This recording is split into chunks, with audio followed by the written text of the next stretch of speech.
Okay, I'm going to go over some basic rules of exponents. These rules you should have learned in Algebra 1, but we want to go over them and just make them make sense to you. Don't get them confused.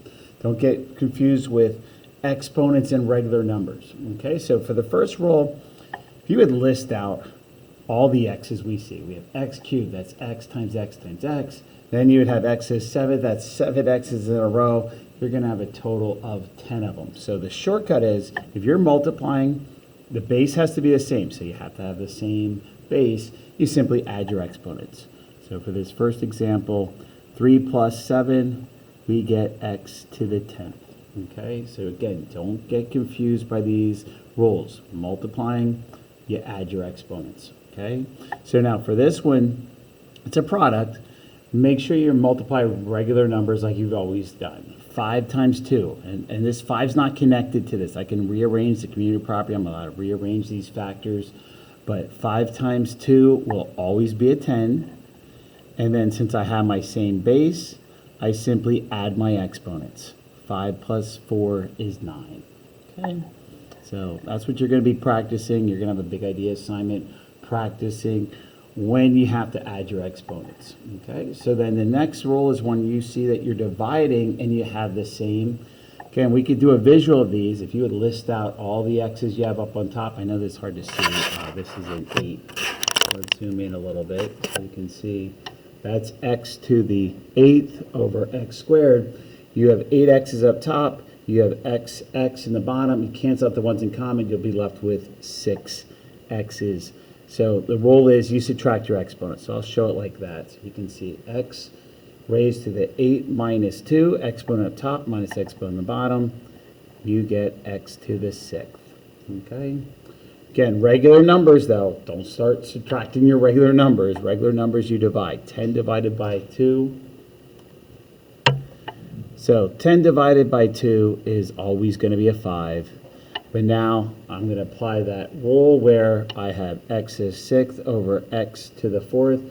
6 minus 4 is a 2. Okay, again, straightforward. We can keep these rules. These are consistent rules. They will always work. Okay, so then the next rule is when we're going to multiply our exponents. Again, if you needed a visual, you could.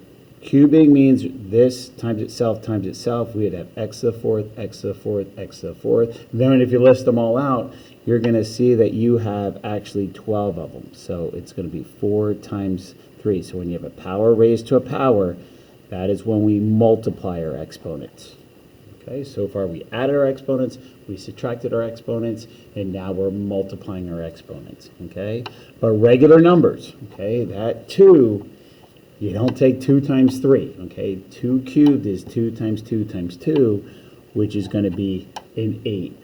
But then my exponent raised to a power, that's when I multiply, okay?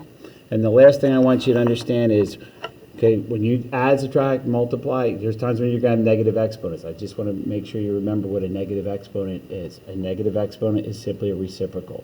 So I have a phrase, cross the line, change the sign of your exponent. And with that line we're talking about is a fraction line. Okay, so right now I have x to the negative 4. I can rewrite that as 1 over x to the positive 4. So you cross the line, you pick up what's being raised to negative power, cross that line, change the exponent. So again, negative exponents are reciprocals.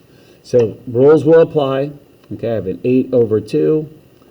And 8 divided by 2 is always going to be a 4. But now when I apply my quotient rule, my exponent up top minus the exponent on the bottom, we are going to be left with a negative 2.